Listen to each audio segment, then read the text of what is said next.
Happening. Welcome back to a Be Wise podcast. I'm your host, Chris Y. Wright. It's been a while since I've done a podcast. Wow, it's been a while since I've done a video. I'll tell you what happened. My podcast studio went down. It wouldn't come on. I kept trying to reboot it. And you know what we do? We try and fix things ourselves. That's just what guys do. So I sent it off. I sent it back to Rode. They were very accommodating, answered all my emails, helped me with the return process. So I returned it, and multiple weeks went by. I'm like, damn, I'm losing my momentum. You know how this podcast game works. You got to keep making videos, keep making videos.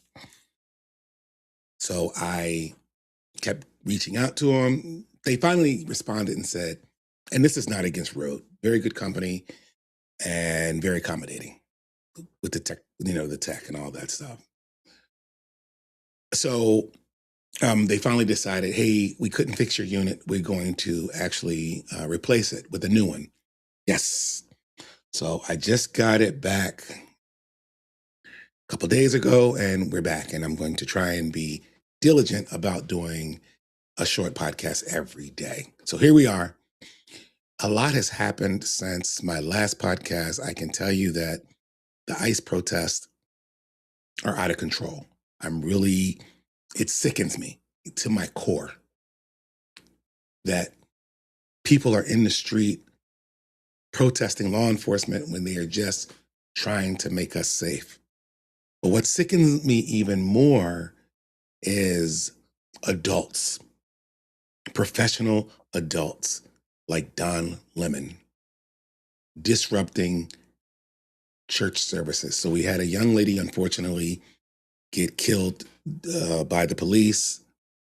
She and her wife were antagonizing ICE, what they call protesting. And unfortunately, she met her demise. I don't celebrate that. But ladies and gentlemen, you gotta stay out of the streets. You just have to. All right. So, but I want to start with Don Lemon and Megyn Kelly, who I love. I thought she was the best to speak on this because she is an attorney. And I know that Don Lemon is going to try and litigate this because the Justice Department said, we're coming at you, Don. We are coming after you. And it's not going to be pretty. It's not going to be pretty. So let's take a look at what Megyn Kelly said about Don Lemon and his disruption of the church. Check this out. I want everyone in jail. I want all of them arrested. You are a fake Christian. This is the red line, and they've crossed it. I mean, this is unacceptable. It's shameful. Don Lemon lectured half of the parishioners about how they really had an obligation to sit there and fucking take it. These are resistance protesters. They're planning an operation that we're going to follow them on. Some people are too dumb to be allowed to do the news. There's a Constitution and the First Amendment to freedom of speech and freedom to assemble and protest. He's too dumb and doesn't know shit about the law or the U.S. Constitution. People here don't like it, but protests are not comfortable. Has no fucking clue what he is saying to that pastor there. You're going to learn the hard way, sir, how wrong you are. Look, he's hugging his kid. I just imagine it's uncomfortable and traumatic for the people here. That's what protesting is about. You're too stupid to understand the law, but this one also happens to be illegal. You know how it's illegal to harass people, to show up at the abortion clinic? You're not allowed to do that. Well, guess what?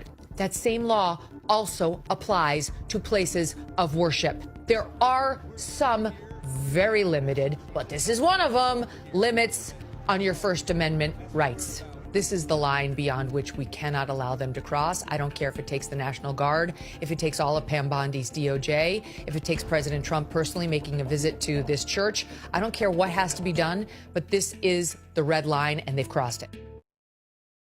So, Don Lemon, you've crossed the line and you're pissing people off. But I wanted to show you a Megyn clip, and there's thousands of clips everywhere on YouTube, TikTok, Instagram, X. They're all talking about Don Lemon. He goes, how did I become the face of this? You're Don Lemon, okay? You have a following. You have 2 million followers on TikTok. I don't know where you are. Trust me, the people that organized this, they used you. They used you like a pawn and you fell for it because since leaving CNN, you want to stick it to the man. You want CNN to know that you're important. So you're going to jump in any pool that you can get your face out there and make a name for yourself, even if it's a bloody pool. You're an idiot, Mr. Lemon. And then how did I become the face of this? And he goes, I didn't even know where this protest was or what was happening, but yet he was in there screaming something like, abolish ICE, abolish ICE.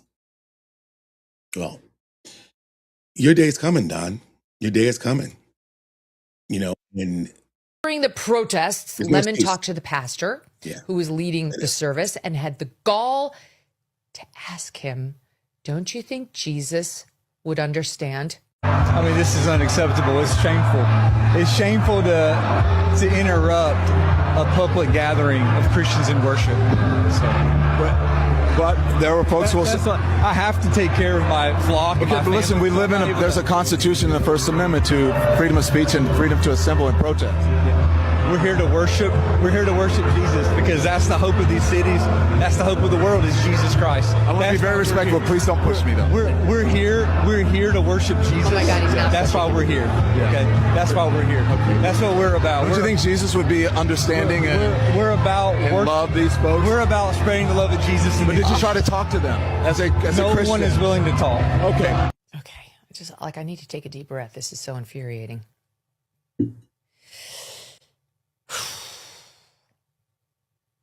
Some people are too stupid to be allowed into the news. And that's saying something. That's saying something. Some people are too dumb to be allowed to do the news. He's too dumb. He's too dumb. He's too ideological. He's too sympathetic to the terrorists there. And that's exactly why he's no longer in the news. Sorry, Megan, I had to stop you. And doesn't know shit about the law or the U.S. Constitution. Has no fucking clue what he is saying to that pastor there. That they have a First Amendment right to be there. You're going to learn the hard way, sir, how wrong you are. And who is he to question people about Jesus? Wouldn't Jesus want? What Jesus wants? What the church should be? You're talking to a pastor, Don.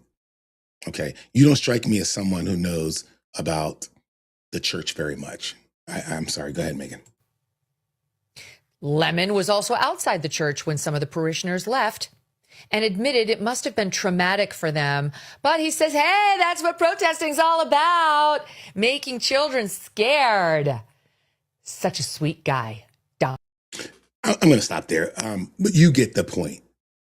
You know, of all of the protests that's going on against ICE, they're going to go after resistance protesters in a church on the day of worship, when I'm sure there were better days to do that. Listen, when there's protest, you're going to have protest resistors. That's just the nature of protesting.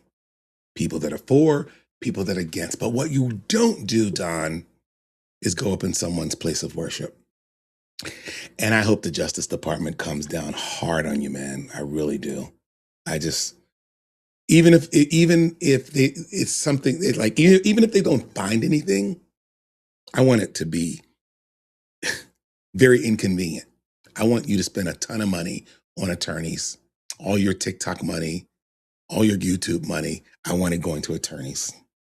And I'm sure you still have money back from your CNN contract.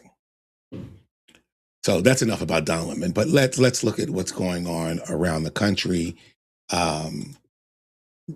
We got New York City.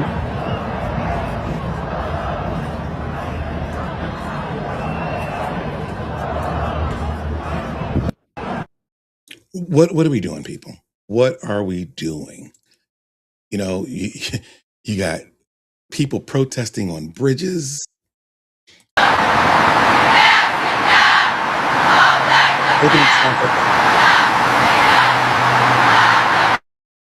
You know, what are we doing?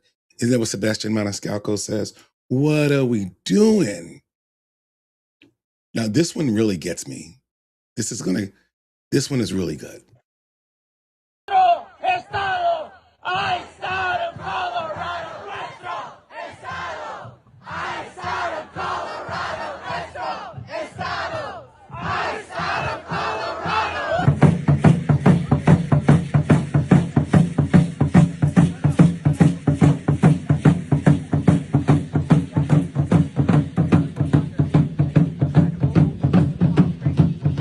Okay, so they were speaking in Spanish. They were doing native tribal dances. They had a Mexican flag. I didn't see any American flags out there. And of course, they're protesting ICE.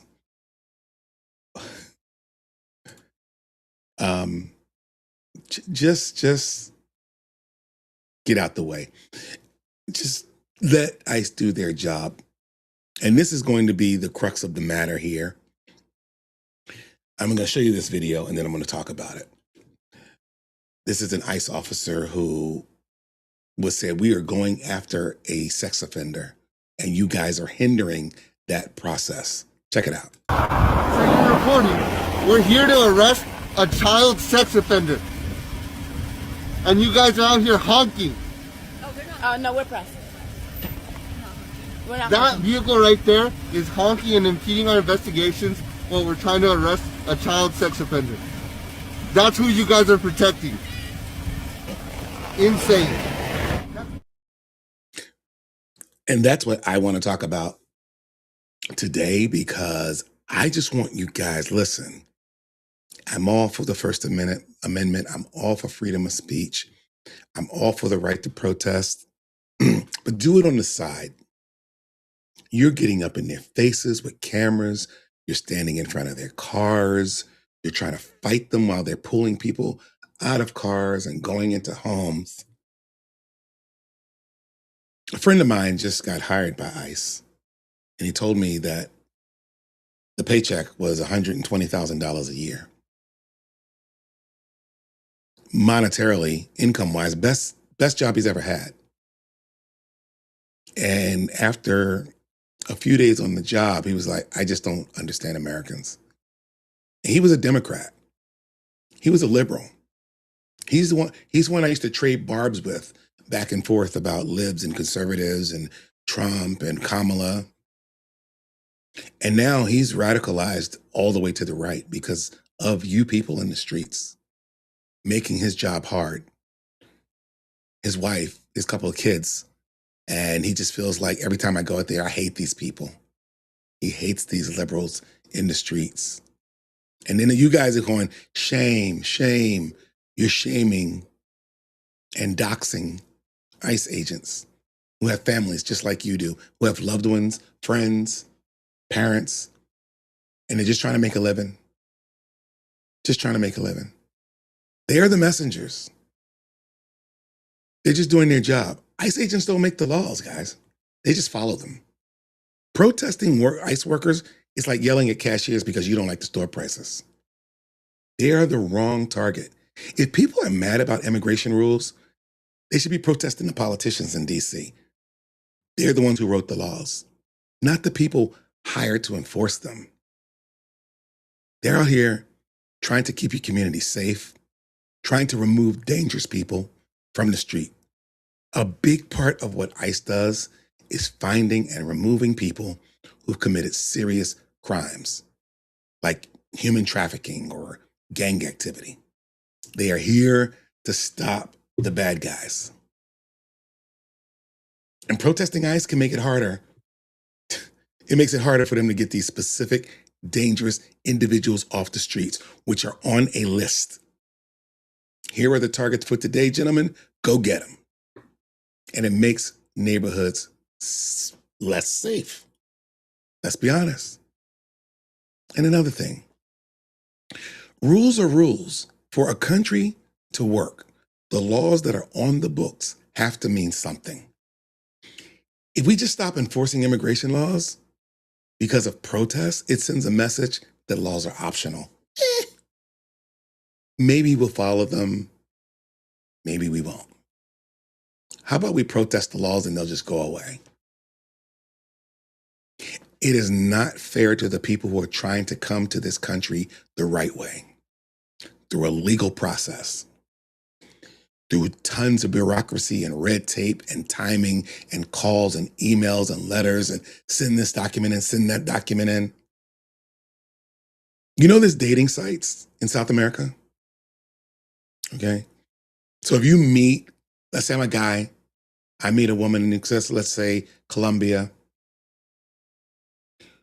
We hit it off. I go back and forth. We visit. We start a family. It should not take 2 years, 3 years, 4 years even to get my new wife to the United States. So you got to go through a whole legal process. And if we didn't stop enforcing these rules, it's just not fair to those people who are trying to do it the right way. These people have, one sec. My phone was vibrating. This is very important. These people have families too, right? Some of the protests just go way too far. Like I said, they're doxing agents, putting their home addresses online, right? Puts regular people like you and I and their kids in danger just for doing their career work. When protesters block ICE vans or surround agents, it creates a very scary, high tension situation where someone is much more likely to get hurt. Screaming at the agents on the streets, it doesn't actually change the system. It just creates more division, prevents the government from functioning. You're spreading fear. And often these protests, they create a lot of panic in neighborhoods that might not even be necessary, making people more afraid of law enforcement in general. Notice I said more afraid of law enforcement. So at the end of the day, right, you can have a country, you can't have a country without borders. You cannot have a country without borders. And you can't have borders without someone to watch them. And this is what ICE is doing. And you think ICE is just out there grabbing people off the street randomly. They're not. Now, if you run, if you see ICE showing up and you run, they're going to chase you. If I was going down a road and there was a traffic stop at the light and I'm in line to come, and I decide to bang a U-turn and run the other way, they're coming after me. And I could be innocent as hell. I could just be trying to get to work on time. Protesting ICE is attacking the symptoms of the problem rather than the cause, and it puts both the agents and the public safety at risk. And I know what all the rebuttals are. Some people are like, oh, well, ICE is tearing families apart. The focus shouldn't be on the enforcement, but the legal process. ICE is like, they're just usually carrying out a judge's final order.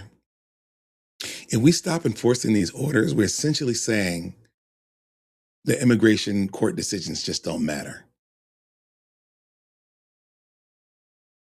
It's also important to note that many separations happen because the law requires adults and children to be processed differently for the children's safety, to prevent human trafficking. Listen, we all want families to stay together, but we also need a system that follows the laws. You can't have a legal system where no actually means stay anyway. Well, ICE violates people's human rights. We want people gone too, because if I bring up the deporter-in-chief, Barack Obama, then people, their rebuttal is, yeah, but it's the way you're doing it. You're violating human rights. You're putting people in detention.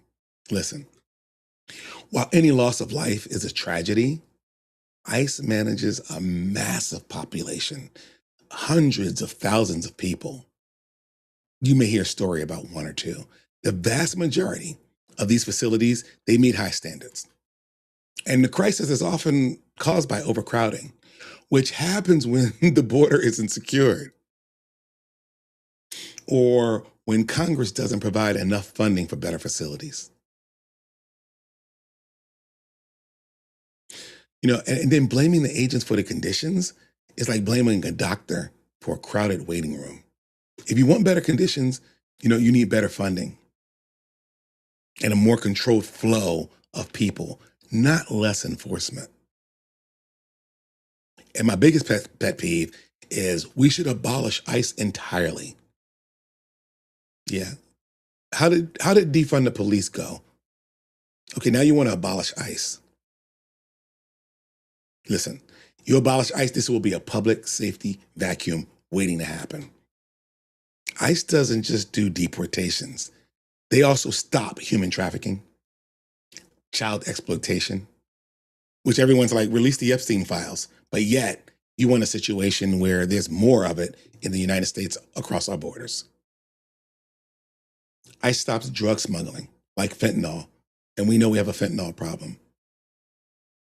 If you get rid of ICE, you are essentially opening the door for gangs and cartels to operate freely inside of our neighborhoods. Abolishing ICE doesn't make the problem go away. It just takes the police off the beat. And who's going to stop the cartel or the traffickers if ICE isn't there?